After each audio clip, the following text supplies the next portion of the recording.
They thought of me to come and do that, but I'm only getting to do it because of something sad that happened, the passing of Glenn. With 20 Grammy Awards to his name and a career that spanned decades, Vince Gill is one of the highly sought-after voices in the music industry. In recent years, he joined the Eagles, one of the most outstanding bands ever. However, Vince is not satisfied with the way things happened and has opened up. At 71, he has revealed what really happened with the Eagles, and it's shocking. Join us as we unravel this revelation. Before fame, award-winning singer and songwriter Vincent Grant Gill was born on 12th April 1957 in the quiet college town of Norman, Oklahoma. Vince's father, J. Stanley Gill, was a lawyer and administrative law judge by profession, but at heart, he loved music. He played the guitar and banjo so much that those instruments became a part of him. On the other hand, Vince's mother, Jareen, was a source of encouragement for Vince when he began to chase sounds that were bigger than Oklahoma itself. Music came to Vince early, and it stuck with him. He knew how to play the guitar from an early age and subsequently learned the banjo, mandolin, dobro, and fiddle. Despite how well he got along with his music, life took a different turn. Vince experienced the tragedy of losing his older half-brother, Bob Cohen, who lost his life in a car accident when Vince was only 11 years old. This loss carved a wound deep inside him, and years later, that grief poured out in one of his songs, Go Rest High on That Mountain, a ballad that has since comforted millions who have experienced similar loss. Despite the heartache, Vince continued to make progress in his teenage years. He attended Northwest Classen High School, where he quickly made a name for himself in the music department as well as the school's golf team. At school, teachers and classmates began to notice his unusual talent. He had a clear, high-tenor voice that stood out in talent shows and assemblies, and his instrumental skill outpaced most of his peers. Vince was not showing off, but simply enjoying music, which has been his passion. He never imagined his future in the courtroom like his dad, so by the time he graduated from high school in the mid-1970s, he left Oklahoma and moved first to Louisville, Kentucky. There, he joined the Bluegrass Alliance, a respected group that allowed him to sharpen his chops in the demanding world of bluegrass. From there, he linked up with Boone Creek, a band led by the up-and-coming Ricky Skaggs. Playing bluegrass at that level required technical brilliance, and Vince thrived. These years on the road in small bands taught him more than just the art of music. They taught him discipline, humility, and how to work as part of a group. Bluegrass did not give any room for ego. It's either you blend in or you don't belong. In the late 1970s, fate was redirecting Vince to the country rock band Pure Prairie League. They were looking for a singer, and Vince's name came up. He auditioned, got the job, and suddenly found himself stepping onto bigger stages. In 1980, the band released Let Me Love You Tonight with Vince on lead vocals. The song soared to the top of the charts, introducing his golden tenor voice to a national audience. This was the beginning of Vince's breakthrough in the music industry. The few bands he had joined were like a training ground for the greater things ahead for him in his career. Vince Solo's career journey. Weren't afraid to face the devil. After his success with the Pure Prairie League in 1980, Joe wanted to explore more. In the early 1980s, he moved to Los Angeles, where he worked as a session musician and sang harmony for stars like Emmylou Harris. Those experiences eventually led him to Nashville, Tennessee, the heart of country music. Gill signed his first solo deal with RCA Records in 1983, which was a huge feat. His early singles, which include Victim of Life's Circumstances and If It Weren't for Him, showed potential but didn't make him a household name yet.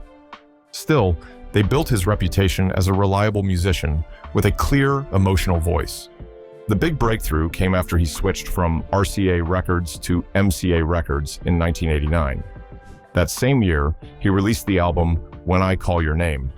The title track became a major hit, climbing to number 2 on the country charts.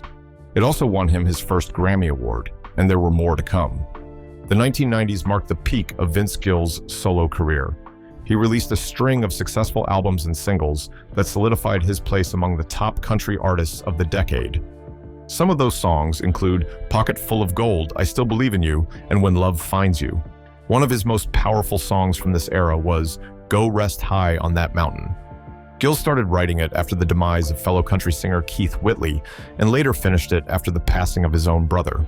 The song touched millions and became a modern classic, often performed at funerals and memorial services. Throughout the 1990s, he became a regular winner at award shows. He earned 20 Grammy Awards over his career, more than any other male country artist at the time. He also won Entertainer of the Year and Male Vocalist of the Year multiple times from the Country Music Association. Beyond his own songs, Vince Gill collaborated with many other artists in Nashville. Known for his golden voice and skill on guitar, he recorded harmonies and guitar parts for artists like Dolly Parton, Reba McEntire, Patti Loveless, George Strait, and many others who welcomed him onto their records. The best part of it is that his reputation is not only in music, but in humility and integrity. Many who have worked with him attested to the fact that he is humble and asasai and easy to work with. Gill was already a country music legend when the 2000 clocked in, but instead of slowing down, he pushed himself creatively. During these years, Gill released more hit songs and became a central figure in Nashville's music community. He performed regularly at the Grand Ole Opry and was known for his warmth and humor during live shows. He often hosted charity concerts and organized golf tournaments that raised millions for children's hospitals and music education programs. Vince Gill was making much progress with his life and career until the unexpected happened in 2017. It was never his plan to be part of another band again, but after Glenn Frey's demise, Eagles members Don Henley, Joe Walsh, and Timothy B. Schmidt decided to carry on, filling Glenn's role. They brought in his son, Deacon Frey, and also Vince Gill. By the time he joined the Eagles, Vince Gill's career was already legendary. He is a multi-award-winning singer and songwriter. He was inducted into the Country Music Hall of Fame in 2007 and received a star on the Hollywood Walk of Fame in 2012. Yet, despite all the honors, Gill remained humble. Who are the Eagles? The Eagles are one of the most successful country rock bands in history. Known for their smooth harmonies, storytelling lyrics, and blend of rock and country, they have left a permanent mark on music. This band came into existence in Los Angeles around 1971. The founding members included Glenn Frey, who served as both guitarist and vocalist. Don Henley was a drummer and vocalist. Bernie Leadon, a guitarist, also played the banjo and mandolin. Then, finally, Randy Meisner, who was a bassist and vocalist. They started as backup musicians for Linda Ronstadt, who was a rising star at the time. After touring with her, the four musicians decided to form their own band. They chose the name Eagles, which was inspired by the desert and the free spirit the bird symbolized. In 1972, they released their debut album titled Eagles. It included hits like Take It Easy, Witchy Woman, and Peaceful Easy Feeling. The album immediately established them as a band that could mix country and rock in a way that felt new and refreshing. Seeing their prospects of becoming a household name, they kept releasing more songs to remain in the spotlight. But unfortunately, most of these songs didn't do well in the charts. However, they never relented. They kept recording songs until 1975, when they released One of These Nights. It became the turning point of their career. The album went to #1 on the charts. Despite all the success they achieved, some internal tension nearly tore them apart. Bernie Leadon left the band because he was unhappy with the shift from country to rock. He was replaced by Joe Walsh, a skilled guitarist known for his wild personality and electric style. Walsh's arrival gave the band a harder rock edge. The success continued with hits like Hotel California, which became one of their most famous and best-selling albums of all time. Their success brought pressure to them in the late 1970s. The Eagles were experiencing major internal conflicts, which were reportedly caused by non-stop touring, recording schedules, and egos. Randy Meisner couldn't take the heat any longer, so he left the band in 1977 and was replaced by Timothy B. Schmidt. Even though they continued to succeed musically, personal issues only got worse, and by 1980 the tensions exploded. In an unpleasant incident during a concert in Long Beach, Glenn Frey and Don Felder nearly got into a physical fight on stage. This night was fondly known as the Long Night at Wrong Beach. What happened after that night sent shockwaves to fans throughout the world. The Eagles broke up. After the breakup, the members went their separate ways and started their solo careers. For over a decade, it seemed like the Eagles would never reunite. Don Henley even joked that the band would get back together only when hell freezes over. Fast forward to 1994, the impossible happened. There was a light at the end of the tunnel. The Eagles reunited for a tour and live album called Hell Freezes Over. The project included both live versions of their classic hits and new songs like Get Over It and Love Will Keep Us Alive. The reunion was a massive success, with sold-out tours around the world. Fans proved that the Eagles' music had never lost its power. The Eagles continued touring and remained one of the highest-grossing live acts throughout the 2000s. They released more hits and firmly secured their place in the music industry. But a tragic incident happened in 2016, which threatened their union once again. Glenn Frey, the co-founder and major vocalist of the band, passed away due to complications from illness. Many believed this was the end of the Eagles. Even the band members were discouraged, but they decided to continue regardless. It was at that time that they brought in Deacon Frey, Glenn's son, to honor his legacy. They also invited country legend Vince Gill to join the band. Both brought new life to the Eagles while keeping Glenn's memory alive. What was meant to break the Eagles apart only got them stronger. Today, the Eagles continue to tour and shake the music world with the sonorous voice of Deacon Glenn and Vince Gill, proving their music is timeless. The Eagles hold the records as one of the best-selling bands of all time, with over 200 million records sold. Their greatest hits was their 1970s album, which is one of the top-selling albums in history, competing with Michael Jackson's Thriller. They proved that bands could cross over from rock to pop to country seamlessly and still succeed.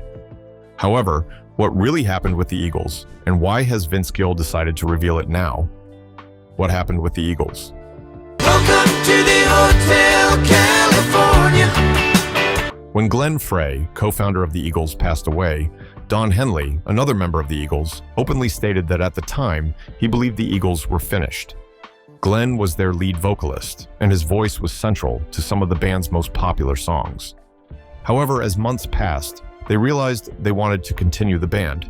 Deacon Frey, Glenn's son, had a remarkable talent as a musician, and he also shared a similar voice with his father. The band felt that including Deacon would be a powerful way to honor Glenn's legacy, but they knew Deacon couldn't carry the weight of his father's catalog alone. They needed someone who was credible, versatile, humble, and could blend seamlessly into a group that valued harmony. It was at that time that Vince Gill was considered. Gill had been friends with the Eagles for years, especially Joe Walsh. Gill and Walsh had once contemplated the idea of forming a jam band with other artists. Many fans thought that Gill's ties with the Eagles should make the idea of including him in the band stress-free, but no one was prepared for what was ahead. The Eagles were not simply another band. They were an institution whose harmonies had defined an era. Their lyrics had been etched into the hearts of generations, and their songs had become part of America's culture. Gill, on the other hand, was already a legend in country and rock circles, with a career spanning decades, 20 Grammy Awards, and a reputation as one of Nashville's most respected vocalists. Both parties have a distinct musical style and stage presence, which makes people wonder if Gill could ever blend in. If he doesn't, then who will? Here is the truth. Even though his voice was different from Glenn Frey's, he still carried the same warmth and clarity that could do justice to the Eagles' timeless catalog. Another advantage was that Gill was known for his humility and his ability to blend in as a team player. When Don Henley was asked why he chose Gill to fill in for Glenn Frey, he simply said, "Because he knows how to be in a band." Now, how exactly did Gill feel about this whole idea? Was he happy? Definitely not. Although it was an opportunity he would have loved to explore, he couldn't shake off the fact that it only came because Glenn was no longer there. Gill himself admitted, "I wish I wasn't doing it. That would mean Glenn would still be around."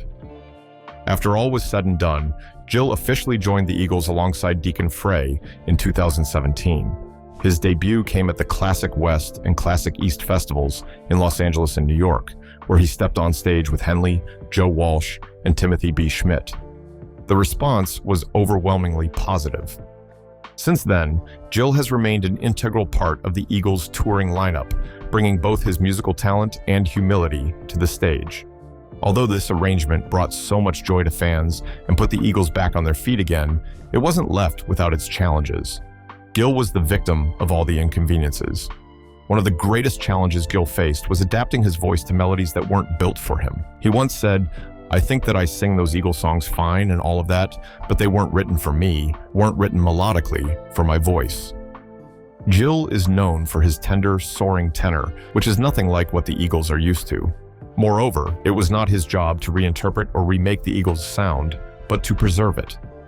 To fit in perfectly, Gill had to embark on long hours of rehearsing, studying phrasing, and making small but crucial decisions about where to stay faithful and where to let his own artistry shine through. This was hard, but Gill chose to put in the effort in honor of the late Glenn Frey. However, despite the applause, Gill missed his own music. For decades, he had been one of country music's most respected singer-songwriters. His ballads had connected deeply with fans because they felt tailor-made for his voice and his soul. He explained, "Anybody could sing a great song. A great song doesn't need a great singer or the original singer or any of those kinds of things. But these songs of mine were kind of tailor-made for the way I sing." That was the truth. Although he chose to pour his heart into honoring Glenn Frey's legacy, there was a part of him that longed to stand in front of an audience and sing his own song. This battle became sharper when fans approached Gill after Eagles shows with comments like, "You were amazing, but when are you going to play I Still Believe in You again?" Such a statement made him question the dual identity he possessed, which was being Vince Gill, the country legend, or Vince Gill, a member of the Eagles. This reality was mentally draining for him. For a long time, Gill thought he might never have a chance to perform his own songs again on a large stage. His schedule with the Eagles was demanding, and his loyalty to the band meant he gave them his full attention. Yet the pull of his own music remained constant. Gill has sought to rectify this balance in recent years by quietly returning to smaller venues, performing solo shows, and revisiting songs like Whenever You Come Around and his Pure Prairie League hit Let Me Love You Tonight. Ever since he chose this path, he has found the liberation he desperately craved. When he sings without the Eagles on those nights, he reconnects with the part of himself that first fell in love with music. Despite all the struggles he encountered, Gill never complained publicly about the limitations of singing with the Eagles. Instead, he prefers to find a solution rather than dwell on the pain. He carved out time to revisit his own material, thereby honoring his legacy and that of Glenn Frey. As Vince Gill moves forward, both with the Eagles and as a solo performer, his story serves as a reminder that even legends face challenges of identity and balance. The Eagles chapter is one opportunity he will always be grateful for. He will continue to honor Glenn Frey's legacy, and when the lights go down and he picks up his guitar to sing one of his own, he still feels the freedom of a voice set to its own melody. Personal life. Please rise and join Vince Gill and his daughters Jenny and Karina as we honor the United States. Aside from his multiple Grammy Awards, the Eagles, and astonishing stage presence, Vince has a beautiful personal life that most people rarely talk about. Vince Gill's first great love story unfolded in the late 1970s when he met Janice Oliver, a country singer best known as one half of the duo Sweethearts of the Rodeo. Their love was the talk of country music at the time. Their bond was sealed in a holy matrimony in 1980, just as Gill's career was beginning to pick up momentum. The ideal of a musical couple supporting each other in an industry where fame is fickle was worth it. Many envied them and encouraged their love as well. This union produced a beautiful daughter, Jennifer Jareen Gill, in 1982. Jennifer, fondly called Jenny, grew up surrounded by music and eventually pursued her own singing career. Vince was deeply devoted to his family during this time, but his professional life was demanding. As Gill's star rose, the pressures of touring, recording, and constant public appearances began to weigh heavily on his marriage. By the mid-1990s, things were falling apart in his home. The couple tried to hold things together, but ultimately, after 18 years of marriage, they divorced in 1998. For Vince, this was a painful period. Divorce, especially in the public eye, left him emotionally drained. Yet, even in separation, Gill remained a loving father to Jenny, ensuring that she was never without his support. Despite that heartbreak, Vince Gill's path crossed with someone special in the late 1990s who would change his life forever. She's no other person but the elegant Amy Grant, a Grammy-winning Christian and pop singer. The two had first met years earlier while working on a Christmas special, and although Vince was married at the time, their chemistry was undeniable. However, they kept their bond within the confines of music and faith. At the time, Amy was also married to songwriter Gary Chapman. Their friendship remained platonic for years. After both experienced divorces, they grew closer. By 1999, their relationship blossomed into love, and in March 2000, they married in a simple, heartfelt ceremony. Gill never considered his union with Amy as just another marriage, but a new beginning and a blending of families. Amy had 3 children from her first marriage, Matthew, Millie, and Sarah. Vince embraced them as his own, stepping into the role of stepfather without any complaint.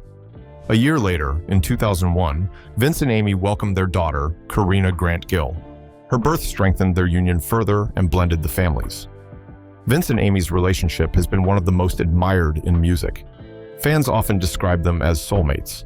They regularly perform together, bringing tenderness and authenticity to the stage. Unlike their previous marriage, they found stability, faith, and a genuine commitment to family life with each other. Gill, on the other hand, had learned the importance of putting family first. At home, he prioritized being present. Even with a busy career, he made sure that his children never felt overshadowed by his fame. He has often said that while awards and accolades are nice, nothing compares to the love of family. Although Vince Gill's career is rooted in country and bluegrass music, his marriage to Amy Grant naturally brought him closer to Christian circles. Amy, often called the Queen of Christian Pop, has always been outspoken about her faith. Vince rarely shared much about his faith, but he has a deep belief in God. His faith has often been reflected in his music. Songs like "Go Rest High on That Mountain" carry spiritual depth. Together, Vince and Amy have also been involved in faith-driven charity work, raising money for hospitals, children's causes, and church-based initiatives. Their shared values of compassion, kindness, and humility have kept their marriage and family grounded, even amid fame. Despite his fame, Vince Gill has always maintained a reputation as one of the kindest men in country music. Colleagues describe him as generous, approachable, and free of ego. Younger musicians often say Vince goes out of his way to encourage them, lending advice or even offering to play guitar on their tracks. Though music remains his first passion, Vince Gill has a life outside of music. Golf has been a long-time love and perhaps his greatest hobby. Gill is often seen participating in charity golf tournaments and has developed friendships with many professional golfers. He once joked that if he hadn't been a musician, he might have tried to make a living as a golf player. Beyond golf, Gill enjoys sports in general. He is an avid fan of hockey and even lent his support to the Nashville Predators NHL team, helping strengthen the connection between country music and local sports. Those close to Gill also said he loves good food, laughter, and quiet evenings at home with family. His humor is often described as quick and playful, another trait that endears him to fans and friends alike. Vince Gill's personal life has played a big role in shaping his public image. Unlike many celebrities who are defined by scandal, Gill is admired for his humility, devotion to family, and generosity. His long-standing marriage to Amy Grant has become an emblem of stability in the entertainment world. In Nashville, Gill is respected not just as an artist, but as a mentor and friend. He has been called a bridge in country music because he connects the legends of the past with the stars of the present. This bridging role is reflected in his personal life too. More than just a country music icon, Vince Gill's personal life reflects the same authenticity that his music carries. Net worth and assets. Vince Gill's financial journey began modestly, like most musicians. In the late 1970s and early 1980s, when he was first finding his footing in Nashville, his earnings were limited to small paychecks from playing in bands, session work, and early solo projects. At this stage, much of what he earned went back into survival. The turning point came in the mid to late 1980s when Gill's solo career gained traction. Albums such as When I Call Your Name and Pocket Full of Gold literally brought the gold. The album attracted critical acclaim and commercial success. Each record sold hundreds of thousands of copies, and for the first time, Gill began to see significant income from album sales and touring.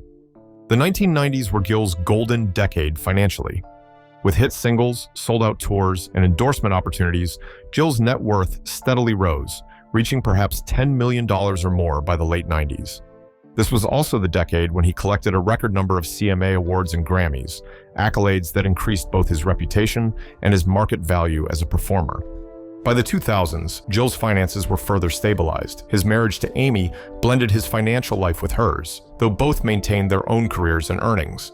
In 2017, another financial milestone arrived when Gill joined the Eagles following Glenn Frey's demise. The Eagles are one of the highest grossing touring bands in history, with ticket prices often exceeding $200 per seat. Touring with them placed Gill on some of the biggest stages in the world, ensuring multi-million-dollar paychecks from live shows alone. As of 2025, after more than 4 decades in music, Vince Gill's net worth is estimated at around $30 million. What about his assets? Of course, this figure covers both assets and cash. Central to Gill's wealth is his Nashville home, which he shares with Amy Grant. The property is a creative hub, which includes a private recording studio where Gill has recorded several albums. This adds both financial and artistic value, reducing the need to rent commercial studio time and creating a space where music and family life intersect. The property, set in one of Nashville's most desirable areas, is estimated to be worth several $million. With Nashville real estate booming, the house continues to appreciate. Perhaps the most unique and valuable of Gill's assets is his guitar collection. He reportedly owns around 300 guitars, ranging from vintage Martins and Gibsons to custom-built Fenders. If appraised collectively, Gill's guitars could easily be valued in millions. Another major part of Gill's assets comes from royalties and copyrights. As the writer or co-writer of dozens of hits, Gill continues to earn money every time one of his songs is streamed, covered, or licensed. These intellectual assets ensure that Gill's estate will continue generating revenue even when he doesn't have the strength to go on tours again. His lifestyle is relatively modest compared to many celebrities, which helps preserve his net worth. He is not known for excessive spending on luxury cars, yachts, or exotic vacations. Music, golf, and sports are what his passion revolves around. Another interesting part of Gill's life is his compassion for the poor. He and Amy Grant frequently donate time and resources to children, healthcare, and music education. For Vince Gill, wealth has never been about luxury, but about how many lives he affects through his wealth. He has continued to flourish in his career and personal life, crafting a legacy with the Eagles that the world will not forget in a hurry. What have you learned from Vince Gill's career journey and his eventual collaboration with the Eagles? Share with us in the comments. If you enjoyed this video, like, share, and subscribe to this channel. Before you go, watch the other videos on your screen.